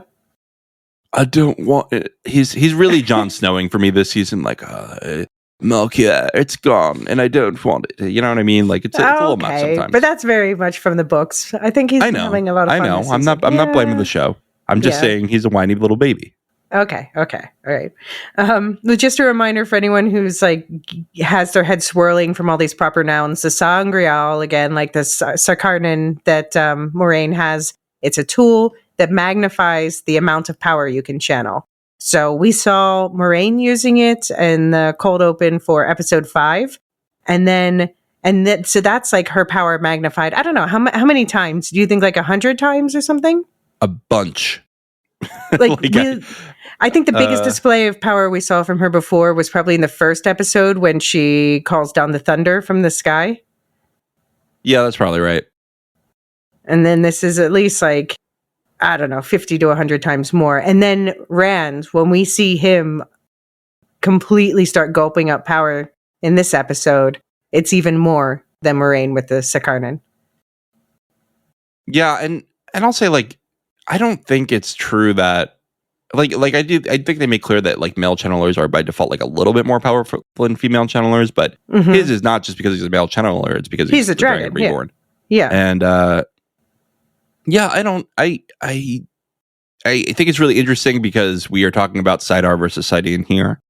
And I'm interested to see how the show handles that, because it is true that women are taught to submit to the power and men are taught to wrestle it and take control of it. And we can see that there are perhaps some gendered implications to that reflect our own patriarchy and the way that women and men are taught to handle situations. But in the book, it's basically told like, yeah, that's how these two halves of the power work. Like you can't change that. Like no matter how hard you try, you're never going to successfully channel if you do the opposite with your what you should do with the opposite power. Yeah. So again, Saidar is what the female half's called. Saidin is the male half. That's the tainted half. But Rand says it's the one power, and if you and the Forsaken have taught me anything, it's that the Aes Sedai don't know everything about it. So that does leave some wiggle room. I suppose they're buying themselves some wiggle room to interpret it differently. But I do find it interesting that here Rand is saying, when you have that much power, don't submit to it. And then on the other hand, Nynaeve, which is told last episode by Coen, she's like, you are trying to be in control too much. You need to submit to it more. Right. So maybe that's the question, like who's right? Or maybe it's about balance in the Force. Oh my God. Cut it out, Obi-Wan. All right. Do you want to set up? Shall we take turns talking through the deadly confrontation? Sure. Egwene goes to confront Rand about sleeping with a Forsaken. He apologizes for not being honest with her, but admits that he's in love with Lanfear. Well, he does that little shy, like, I'm not going to answer your question. And in return, Egwene tells him the full truth, that Lanfear has been attacking her in her dreams. Just then, the Forsaken Samael arrives with the Shido Aiel. The surprised Lanfear said she was sending Rand. Samael calls Rand Luz Theron and tells him he's gotten soft. Then Aviendha shows up to fight, channeling swords of fire. She stops Samael from killing Rand, but then Samael knocks her and Egwene out. Rand stands up and coolly channels a stream of lightning, bringing down the building to bury Samael. But the young girl Alsera, Ruark's great daughter, was upstairs, and she's accidentally crushed in the rubble. Rand, desperate to save her, calls upon the full breadth of his power, an angry sea of red energy clouded with black corruption, and he funnels all that power into the young girl. But she is already gone, and even the dragon can't bring her back. Sorry. So, yeah. Oh, that was a brutal way to end, but I was really taken by that. That was like I had to sit for a moment and like take it in after the episode was over. It was very, very dark, but I said this to you last night. I had watched it last night and I sent you a message. I was like, that was very dark, but also necessary, and I'm glad they did it. Yeah. Because that's a big moment for Rand's character. Is like, Yeah, sure. The prophecies are like you could do anything, but you can't. You can't. Right. You can't bring back the dead. Right. Yeah, and Rand, we see him like butting up against where he's been mostly humble for the most part up to this point, but here in his absolute desperation, he says, "I can do anything. What does the prophecy say? I bring destruction, but also creation." So you can see, the nice shepherd boy is also holding back a megalomaniac fueled by this vast, a vast power that's constantly beating at his door. Yeah, and you hear him say that, and you're like, "Oh, that can't be good." Yeah, Not a good situation. I do want to point out also, Avienda says here, life is a dream from which we all must wake, which is obviously, it is an Aiel saying. It is interesting that the Aiel, they are the dream walkers. They are the ones who are most overall skilled in dream walking, but yet they refer to life as a dream from which we all must wake. Right. Very interesting. Very interesting. Mm-hmm. I've always liked that saying. I think I told my wife that saying once from when I was reading The Wheel of Time. She was like, "Boo." And I was like, all right, well, I guess things affect us differently. Yeah.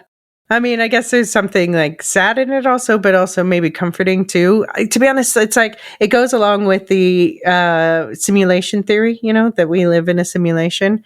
And sometimes that's comforting to me. I'm like, yeah, none of this is real. And then we're going to wake up and it's utopia, right? Right? I don't think anyone promised that last part. Oh. But hey, so this is our first time seeing Avienda Channel, so that must have been a revelation for a bunch of people. Yeah, everybody was like, "Why is she going to be a wise one?" And I was like, "We'll see, we'll see." Yeah. So that's why she was called by the wise ones. But she channels 2 swords. I was surprised by that. Why swords? Yeah, that's interesting. Or were they spears and they just kind of looked like swords? I mean, the blades looked like long and sharp, or I don't know. That was interesting. Let's roll it back. To look more closely. Yeah, I'm going to rewatch that again. But I did back it up, and I was like, are there swords? Anyway. We talked a bit about what is Lanfear's goal in sending Samael. Like, is she trying to twist Rand's heart with hate by forcing him to do something she knows that will make him feel awful? Or is she trying to push him to move for Kalendor faster, to stop the other Forsaken? What do you think? I think she knows that to get him on her side, he needs... Sorry. I feel like I'm mixing up the pronouns here. Like I'm going 2 different ways. I feel like Lanfear knows that to get Rand on her side, to make Rand fear a real thing, she's got to incriminate him a little bit, right? She's got to get his hands dirty, because right now she's the only one with unclean hands. And she did it, right? Like, he killed a little girl accidentally. Yeah. Like she keeps trying to convince him that he is this dark side that no one will ever love except for her. So I think she's trying to... No one's ever used that line before. No. First gaslighter in history. What'd you think of Samael's magic hammer? That was cool. Yeah, I was like, all right, Gimli, let's move on here.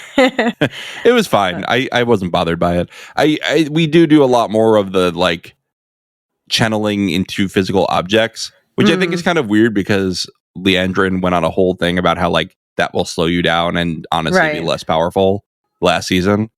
But I don't know. Maybe she's wrong. But I guess, they want to keep it visually varied. I don't hate it. Also, I guess if Samael's goal is not to kill Rand here, he can just have fun. Right.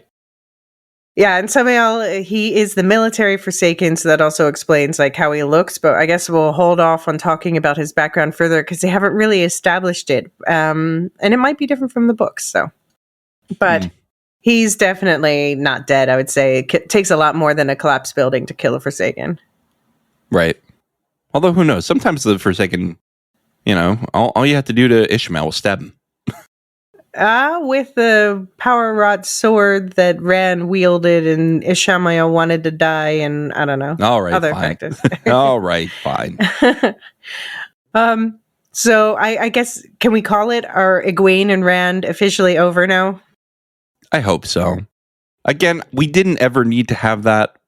I disagree. I was not for it from the beginning. I completely disagree, and I'll talk about more why in the White Tower section. I'll bury it. I'll bury the relationship. You can give the eulogy, and I'll just handle the grave digging. Okay. But in this part that we can talk about publicly, Egwene says she came to the waste for Rand, but I think Rand, he rightfully points out that she it's like, yeah, you came here for me, but then as soon as the wise one said, we can teach you a special skill, you're like, bye. Right. And it is also true. In the first season, it started out by her telling him that she was choosing being a wisdom over him before they even left the two rivers. Because wisdoms she was couldn't choosing marry. To be an Aes Sedai over being with him. Like it. Well, she wanted him to be her warder when she was an Aes Sedai, but now that he's a dragon reborn, well, that's a bit more than a warder. Right. Yeah. He's not really free to do that. He's got his own stuff going on. Yeah. I mean, and I like that he wasn't just like, well, why wouldn't you prioritize me? He's like, I have loved that about you, that you are always trying to move to the next thing. It's just like, that's why we can't be together. Yeah. I'm the Dragon Reborn, and I'm still not enough. I'll always respect that about you. Which is interesting. Yeah. I'll always respect that about you. So, laying a foundation for it's over, but it's not like, it's complicated now, but it's not like they are bitter enemies, which I'm glad. That's such a trope. Yeah. Call Avril Lavigne because it's complicated. But she twists a knife in it as well, where she can't believe that he would choose Lanfear over her, knowing that Lanfear is a Forsaken, and she says he's already succumbed to the madness, and he says if that's easier for you to believe, but that had to hurt him. But I was also at that point, I was so screaming at her I'm like, just tell him Lanfear is torturing you. So I'm glad that she did. How do you think Rand's going to respond next time he sees Lanfear, now that he has this new information? Oh, I think he's going to break up with her. You think it's done? Like, I thought you had changed and you didn't. Mm-hmm. Because that when he's like, oh, you don't understand everything. But to Egwene, he was going to be like, he's thinking in his head about the Mirren stuff and like how she acted as Selene and stuff like that. Yeah. And Egwene's like, no, you don't understand. Right. Yeah. Well, and any other thoughts on the episode? On the episode? I mean, I didn't realize we got to the end. I was like, wait, what? I thought it was great. I thought it was really great. I think, more setup, but still like big character moments. And that's the strength of the Wheel of Time, is these big character moments, these relationships, and they're doing it. So I'm all on board. Yeah. I think we've seen 6 episodes of this season so far. This one would be in the middle, which is a good place to be because, like obviously number 4 is at the top, followed by the first couple. And then probably this one, which is, like really in a strong season, this was a strong episode, especially the ending and Tanchico. Yeah. Loving the music. And Perrin and Feel. Yeah. And the music. Yeah. I'm very excited we only have access now because we've been being good and watching only one at a time. We lost access to the finale. So I'm excited to. Maybe we'll ask for it if we finish episode 7 a little early, but we're gonna get access to the finale ahead of it anyway. Right, so we can get that episode out on time. But I'm very eager to see what's next. This show has me. It's really hard to be good and follow our rules, not to keep going. I know. I thought last night I was like, I could go for a good another episode right now. Yeah. And then I watched The Righteous Gemstones, which is a very different vibe. Very different vibe. That was not what I was watching for the first time. I've been having crazy dreams because of this show. I just realized. I just remembered some I had last night. They were definitely Forsaken influenced. Well, don't let them do that. That's not good. No, as long as I don't go into Teleron Riyadh. As long as I Sleep scientists say that limiting your Forsaken exposure is very healthy for you. Yeah, to make sure to only 8 hours a night. Yeah. So yeah, we did mention before the mailbag episode was released earlier this week. So that's includes mailbag and spoilers through episode 5. Actually, I guess it's released the day before this because of when we're recording. And do also check out, there will be 2 Lorecasts this week. There will be Talents, and there will be the another songs edition where Mark and I talk about the 2 new songs that were added to the Diegetic in Universe show canon. You have access to both of those episodes and all the other Lorecasts with the season 3 pass. And do you want to talk about the season pass? It's a good deal, folks. Pay $10, you get access forever. You could also get our recurring subscription, then you get like everything extra that we do, like Second Breakfast and 11Z's. But the season pass is for people who are like here for the Wheel of Time and nothing else, and then they don't want a recurring subscription. So you pay us $10 once, we give you the podcast, and then we're all set. Right. And if you have the subscription, though, then you also have access to like the Severance stuff, Rings of Power stuff, our 11Z's, which this past month is Scott Pilgrim versus Zoolander, our first tie. And by the time this episode comes out, we can say that the April vote will be live, which is there will be subscribers can vote for one of 3 films, which the category this month was 2024 favorites we missed. And the 3 films are Better Man, Kneecap, and A Real Pain, which I'm very excited to watch any one of those 3 and talk about it. Sounds like a good lineup. Yeah. Definitely recommend everyone watch all 3 regardless. But you can help us out. If you don't want to subscribe, you don't want the season pass, that's fine. If you just listening is already a huge help. Thank you so much for being here and hearing us out. If you share this episode, this is a huge help. Anyone else who's enjoying the Wheel of Time or should be enjoying the Wheel of Time, let them know that we're helping to fill in all the lore and details. And you can also leave a review and mention the Wheel of Time wherever you're listening. That would be excellent. What else we got going on? We got plenty of stuff coming. We've got Andor and The Last of Us. Oh my! And we're gonna have a season pass for Andor too, not for The Last of Us. Andor, we're gonna do Holocron bonus episodes because that's just a cute branding for Lorecast, basically. And similar stuff for that. We're doing it with Squadron style. The promo's going, so if you're on the public feed, you're hearing my silly Darth Vader voice telling you what's going on. And it's going to be a lot of fun. Then I just dropped a Silmarillion story too, so that'll be out by the time this drops. And Daredevil, anyone who's listening to this, then this week, I think it is, I'm getting the calendar confused in my head, but after, basically, Jean and I are covering episodes 4 through 7 of Daredevil together. Right, because they changed the release order, right? They changed the release order, and then it's also just like, it just feels like we're covering the rest of the old batch of episodes. It was done by the prior team together, and then we'll be all set up for the last 2 episodes, which are done by the new team. All right, that sounds fun. I got to catch up. I have it in my queue to watch. Yeah, it's been a solid season, but I feel like it's been a good to watch and good to be with these characters again, but it does feel like there's some sense of like this holding pattern until the end of the season when it's like, okay, now we get back to what they're really going for with the new directors and writers and everything. So that's really interesting because they shot a bunch and then they stopped and then they restarted. Yeah, they shot a bunch, and then, I think it was actually even Charlie Cox and Vincent D'Onofrio, the 2 stars of the show, who went to them and were like, I don't know if this is going the right direction. And then they looked at it, and then finally Kevin Feige's like, fine, we can acknowledge the Netflix shows more. So they decided to tie it back with the Netflix shows more. Yeah. Yep. Yeah.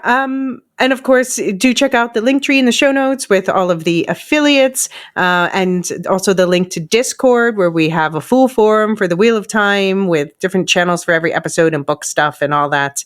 And we want to hear your feedback. I guess we'll do another mailbag at the end of the season, so you can send your feedback for that to watt@thelorehounds.com. Any other thoughts before the reading of the names? I was trying to think of a good pun, but I don't have one. So just just tell all your friends about Wheel of Time. Let's not let it get canceled. I keep all season, I'm like, are we going to get canceled? In my head.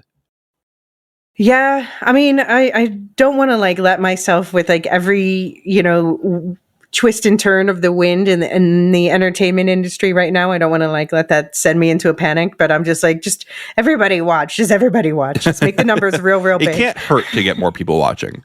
Yeah. Yeah, it definitely helps any case. It's hard. Yeah. I feel like people will fight back more on being allowed to cast whoever they want if they can show like, no, but look, people are watching. People like it. Right. Yeah. And I think people are watching. And obviously, people are like really loving this season. Even I'm seeing even a lot of skeptics being won over. So I see that too. I've been on Reddit and I see, I don't go on Reddit very much anymore, but the few times I've been on, I go on the Wheel of Time subreddit, and there's a lot of people saying like, I didn't like season 1 or 2, and I'm in on the season now. Right. So if you did like season 1 and 2, then I mean, that's the thing is also each season is better than the last, undeniably. Even if I like all 3 seasons, but I will not deny each season is better than the last. So imagine season 4. I just think like we've lost something of like, yeah, sure. A lot of shows have always been canceled, but like shows I think were generally given more runway to like find their identity in the early 2000s prior to the streaming revolution. And Netflix especially has been the one that's like, nope, you're not doing numbers. We're not going to give you a chance. Yeah, well, yeah, Max also. Yeah, lately, yeah. I mean, Apple and Prime have had more wiggle room not to do that because basically they're being funded by the tech side of their businesses. But now there's more open reporting. Like with Apple, they're like, well, you know what? They lost $1 billion in streaming. So is that actually a smart investment? So that's going to make Apple rethink things also. Yeah. I mean, they're still trying, I think, to make the argument of like, we could lose $1 billion on this because it's still going to get more people to use Apple products. Right. Yeah. I mean, but that's the thing is like, and I think they are thankfully also finally budging a little bit. Well, first of all, where I live, at least, they doubled the price of Apple this year. So there's that.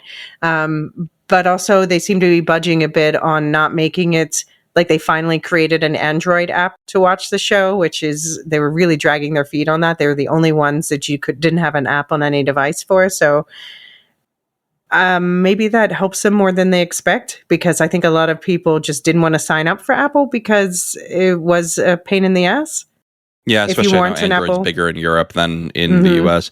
I thought about going Android recently, but see, this is why the Apple TV stuff makes sense to me is like, you know, I don't want to leave my iPhone because I own so many apps on it and whatnot, and all my stuff's in already, and that is something that you can't like quickly change in the ecosystem, and so that's why I think Apple TV helps spread it. Why are we talking about this? Well, I was just going to say, we were talking in the second breakfast about my use of a lot of Google stuff, and this is also why I use a lot of Google stuff. My TV's Android, my phone and tablet are Android, you know. I get Windows computer plays nicer with Android than Apple, so yeah, I hear you. Okay. Shall we do the reading? Do you want to do the reading of the names? Sure. I don't have music. Sorry, John. All right. If you're listening.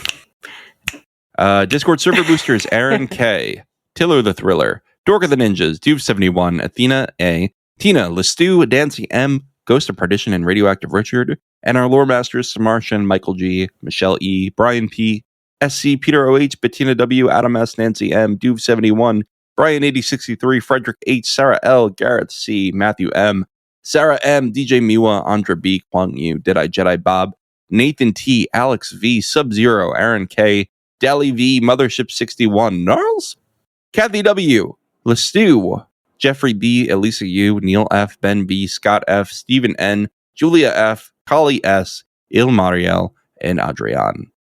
Thanks everyone for all your support, and thank you to all listeners and all subscribers for helping us keep going.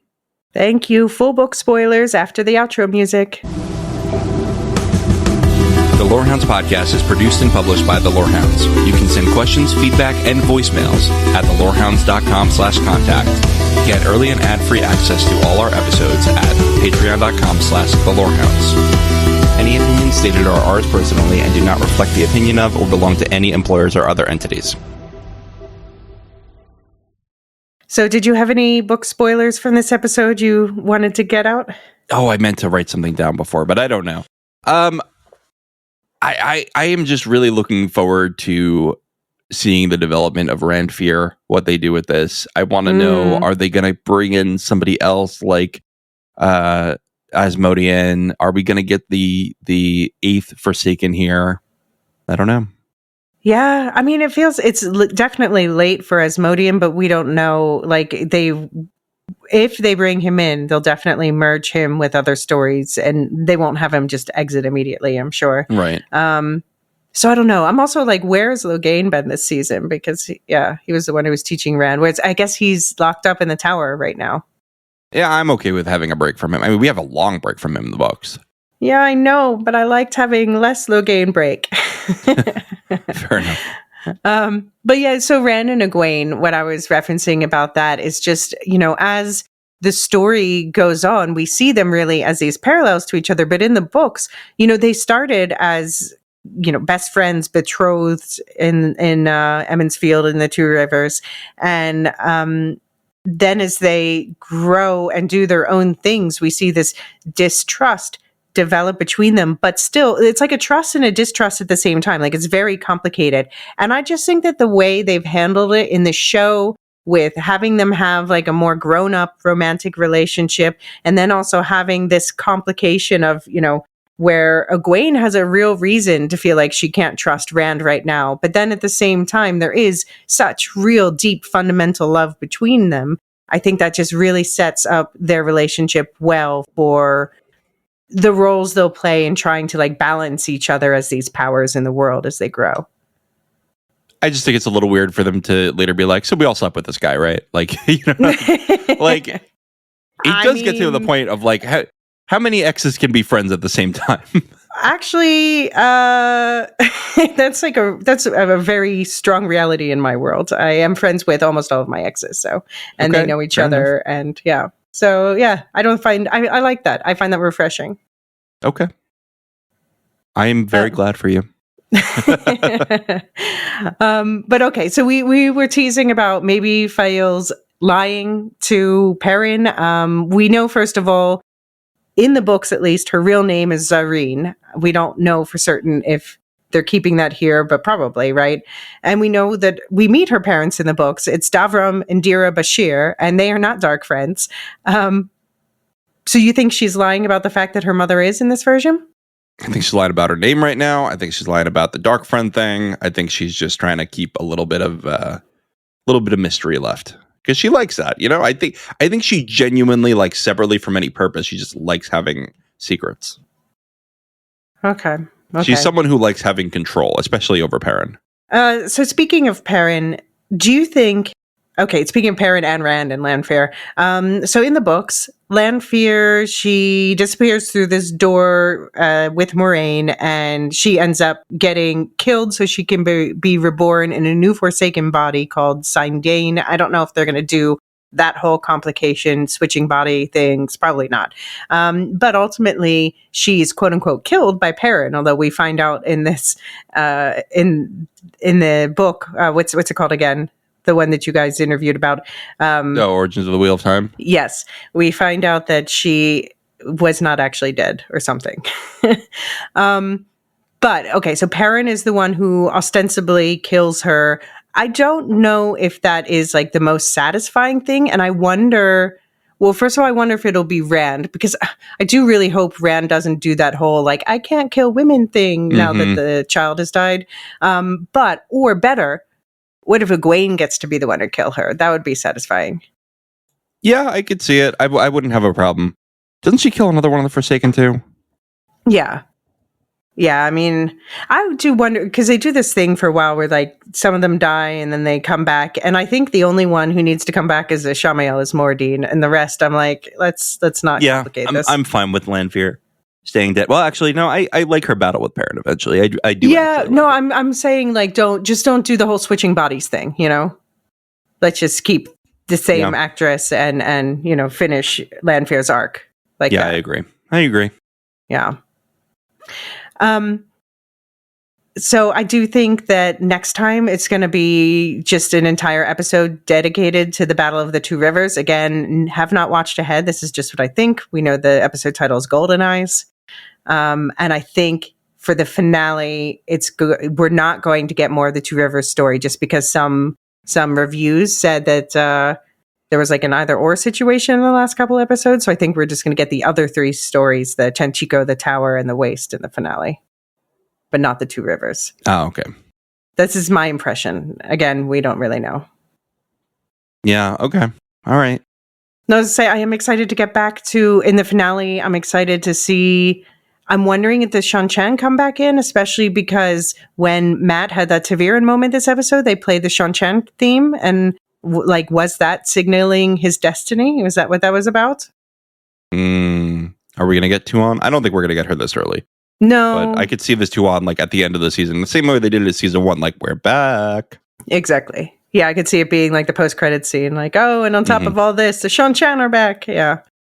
That is something that happens in the books where you're like, now it is, but that's how life works, right? So that's why I think it's very cool the way they do it is like, it's a very inconvenient time for this to happen, and it's going to happen anyway. Right. Because you don't get to control things like that. Yeah. Right. I'm very excited to see the Ponarch's Palace. Do you think, they better give us like giraffe bones, right? They got to give us something. There was a car symbol too, wasn't there? Wasn't there like a hood ornament? Oh, yeah. Like I can see the symbol. The one that looks like a peace sign. What is that, Chevy? I don't know. I don't remember. But yeah, I always love that they're like, oh, and it's your world too, buddy. Yeah. Or is it Mercedes, the one that looks like a peace sign? Anyway. I think it was a Mercedes symbol. Yeah, Mercedes. Okay. I'm not a car person. I haven't owned one for either. a very long time. Do you think we'll get a doorway in the Ponarch's Palace? A twisted doorway to the realm of the elfin that Matt might fall through or something? Yes. I think they seem to like to resolve their mysteries by the end of the season. And the whole vision with him hanging, they have to do something about that, right? Right. I think so. Who do you think Rand will show up at the end to cut him down like he does in Viridian in the books, or do you think someone else will take that role? I think it would be good if Min did and like reclaim her honor with Matt. Okay, that makes sense. Yeah, I think they set her up for a redemption arc there. Right. And she will be the one following him and closely watching him because she's like so afraid of this vision coming true. Right. Yeah. Yeah, that makes sense. Well, I'm very excited about that. Any other thoughts you want to throw out? I'm really excited for the Battle of the Two Rivers. Yeah. It's going to be fun. Yeah. I know some way or another it's going to break my heart. I just know it. Yeah. Poor Natty Cawthon. She's gone. Poor Natty Cawthon. Yeah. I mean, if that's like, they're taking out somewhat minor characters like her earlier on. Like there's a lot of fake out deaths in this show, and it is probably my biggest recurring problem with the show. I'm like, stop with the fake out deaths. But they have been genuinely also just like killing people. Like, Uno last season. Oh my God. Yeah. That was shocking. That was shocking. But actually, I was more shocked by Natty Cawthon. Yeah? Why? Because it was kind of a lot more gruesome, I thought. Oh, well, yeah, she burned rather than getting a spike through her head. But Uno is a bigger character in the book. So that was, for me, like a real gut punch. Yeah. They're doing it. They're doing a different story. I mean, what are you going to do? You only have so much screen time. And there's I think I saw somewhere recently, there's more than 2,500 named characters in these books. Oh, yeah. I don't blame them at all. Yeah. I'm just like, yeah, I wish it wasn't Uno. I know. And this is why next time we need 15 seasons with 20 episodes each. You know what I was thinking about the other day is like, all these people who are like, oh, it's not close enough to the book, so I don't like it. It's like, do you think you're ever going to get something that's an exact adaptation of the books? Even in anything, you're not going to get that. But especially in the Wheel of Time where it's this long, and like you're not going to get a live action series where you can keep the actors around that long. No, and even if it's animated, it would just be too long. Well, tell that to Ichiro Oda on One Piece. Okay, fine. Fair. We're going on 26 years now.